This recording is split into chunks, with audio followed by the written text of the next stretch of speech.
Thanks very much for staying with us. Time now for Eye on Africa with me, Georgia Calvin-Smith. Tonight, armed extremists in Nigeria's northeast execute 4 aid workers and a guard. The killers released a video in which they accuse their victims of working for an infidel organisation. We hear from our correspondent in the country. South African restaurants already reeling from the effects of coronavirus restrictions from earlier this year are now protesting a curfew and alcohol ban that was reintroduced last week. They say this time around their businesses are unlikely to survive. And invasion of the water snatcher. Ethiopia's largest lake is being taken over by the water hyacinth. Controlling its growth is being made even harder by the pandemic. The fears that the plant could cause problems at the Grand Ethiopian Renaissance Dam. First up, 4 aid workers and a security guard have been killed by extremists in northeastern Nigeria. The humanitarian staff worked for International Rescue Committee and Action Against Hunger, who've confirmed their deaths. A video of the murders was released in which a group of men in military fatigues accused the captives of working for an infidel organisation. The victims were then shot. The executions illustrate the ongoing security risks in the country. It's still unclear who was behind the attack. Samuel Okoye joins us now with more. Sam, what more can you tell us about the kidnapping and the victims? Well, the kidnapping occurred early last month. These 5 men, they were traveling between the northern city of Mongono and Maiduguri, the regional capital.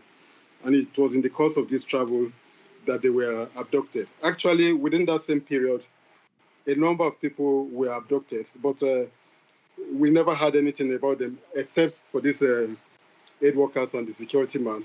Some days after they were abducted, they appeared in a video in which they pleaded for assistance for their release. And apparently what this meant was that, that had normally been the code, that when they appear like that, it means they are pleading that money should be paid on their behalf. And apparently the government it's believed the government had done such in the past, but now the government has stopped paying ransom. And it was clear that if no ransom was paid, it's likely that they will be killed. And that is what we've seen happen today. So it looks like the extremists deliberately targeted aid workers, going from some of the comments that were reported to be made in that video. Why is that? Well, they've seen aid workers as very high-profile targets. They've seen them as people, when you kidnap them, then you make a lot of, you gather a lot of attention to yourself. I mean, they've been kidnapping soldiers also, but they've not utilized that the way they have done with the aid workers. And they always feel that if aid workers are involved, the Nigerian government will be pressured to pay some ransom. As I said before, it's believed ransom had been paid in the past, but it's as if the government is no longer willing to pay any ransom. And sadly, this is the result of what has been going on. Now, the government's long been saying that it's got a handle on extremist threats in the country. But on Tuesday this week, we saw governors calling for military chiefs to be replaced because of concerns that they hadn't got a handle on things. We also saw hundreds of soldiers quit last week. It's not a very reassuring picture. What are the realities about the security situation in Nigeria at the moment? Well, these realities are really grim. I mean, both in the northeast, where this insurgency is taking place, and in the northwest, where you have another insurgency.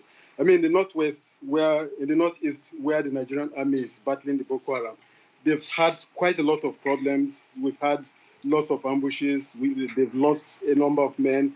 They've lost so many equipment. And at the time, the Nigerian economy is quite... the Nigerian government needs money in the face of the pandemic. The oil prices have gone down. The economy is very bad. So it's difficult. It will be difficult to replace some of the armaments they are losing. And then to the northwest, we are facing a lot of insecurity in that area. And even the military itself admitted that the Boko Haram in the northeast are beginning to link up with the militants in the northwest. If there's an eventual link up, what will happen is that a third of Nigeria will almost be cut off by these militants, just as we've seen in the northeast. Thanks very much. Sam Olukoya there for us in Lagos. Well, South African restaurants that have already been hit hard by coronavirus restrictions brought in this year are now protesting the reintroduction of a curfew and alcohol ban. Those were brought in last week in response to surging numbers of infections in the country. Eateries fear that this time around they will not be able to recover. Nicolas Chemin has more. South Africa's restaurant workers say coronavirus restrictions are far too severe. The industry claims 400,000 jobs have already been lost. Alcohol has been banned again, yet it often represents 40% of sales for restaurants, and a 9 p.m. curfew is hurting them. We're providing a safe environment for people to come and enjoy themselves and behave like responsible adults. So with that in mind, let us be able to, number one, serve alcohol in a responsible manner with their meals, and let us be able to trade past 9 o'clock. Restaurant owners said they are already making many efforts. Social distancing must happen. So we are in agreement with that. We've got less tables available for people to sit in. We've created all the mechanisms to make sure that they sign in, temperature is taken.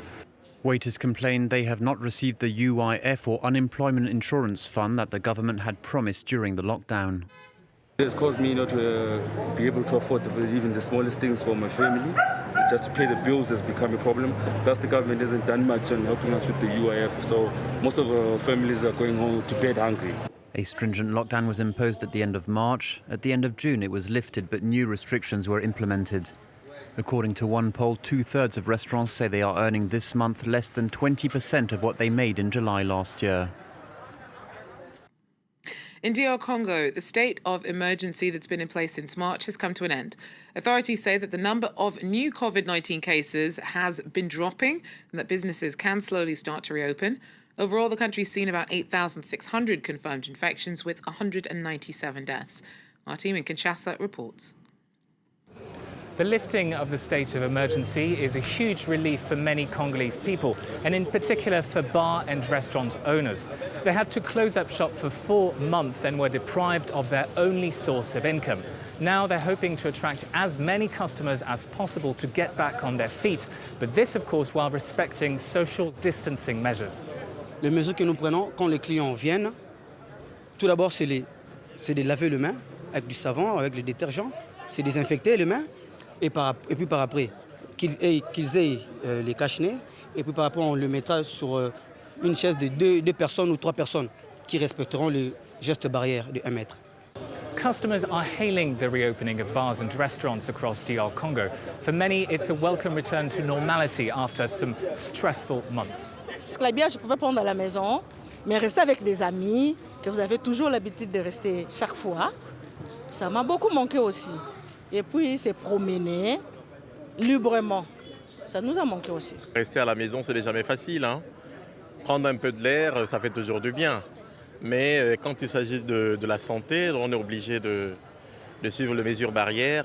President Felix Tshisekedi has announced a timetable for the gradual resumption of other economic and social activities. Schools and universities will start to reopen on the 3rd of August. Meanwhile, places of worship, as well as ports, airports and international borders will reopen on the 15th of August.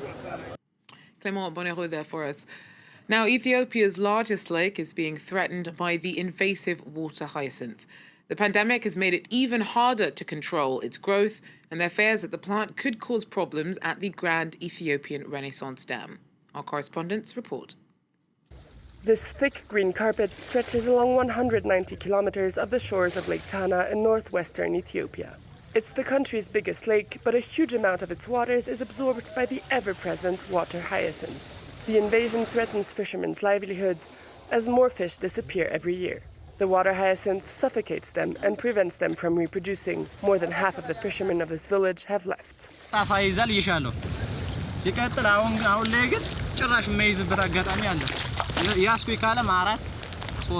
2 million people rely on Lake Tana for their income. While some machines are used to remove the plant, most locals do so by hand. But authorities are often late to pay promised compensation for these efforts. ለጣና ያልሆነ ለማን እንሆናለን? ተራም ጦርነት ይሻላል። ጣናን ካጣነ እስከመጨረሻው ድረስ ምንም ግለኛ ጥቅም አልዋለልንም። የሚሰጠውን የሚረዳው ገንዘብ እያለ ወጣቱ ብዙ ጉምጉምት አለው። ክፍያው ሞቅ ባለ ነገር መከፈል አለበት። The government has set up an agency to protect the lake, but there is concern over the lack of funding allocated to eradicate the hyacinth. If left unchecked, the overgrowth could even reach the Grand Ethiopian Renaissance Dam on the Blue Nile. ብዙ ሲዶች እዛ ተከማችተዋል ብለን እናስባለን። አንደኛው በመፈታተን የውሃውን አቅም የውሃውን መጠን ተርባይኑ ውስጥ እየገባ ኤሌክትሪክ ሲስተሙን ቶታሊ ያበላሸዋል። ስለዚህ የጣናን እንቦጭ መታደግ ህዳሴውንም መታደግ ነው። At the University of Bahir Dar, researchers are experimenting with alternative solutions. Getachew Beneberu is convinced that weevils could solve the problem in the long run. The adult, they damage the external part of the plant, whereas the larvae, they feed mainly on the internal part of the plant. So if this leaf is damaged or eaten, then the rate of photosynthesis, the rate of growth, and the rate of reproduction is really hampered. The water hyacinth currently covers about 1,000 hectares, but if growth isn't controlled, the area could be 5 times that size by the end of the rainy season in September. And finally, Afrobeats tunes have been given their own chart in the UK. Not to be confused with Afrobeat, the sounds are increasingly popular in Britain. In 2019, Afrobeats artists, many of them British, collectively spent 86 weeks in the official UK chart top 40. That's up from 24 weeks in 2017. London has been dubbed the home of Afrobeats outside of Africa, and Londoner Jihadists has been named as top UK artist in the genre over the past 12 months. So we'll be leaving you with the sounds of Jihadists and Buff Daddy. Thanks for joining us. Do so again. Dress code horrendous, making 6-figure moves. We got different agendas. This my house, don't wear your preps on my carpet. Life of a misfit, broke nigga forfeit. 4-figure outfit, 3-course meal. I put my money where my mouth is. No two ways about it. Let one nigga doubt it. 20 in a mattress. Niggas couldn't match this. This is just practice. Oh, now I'm getting paid. Did I mention?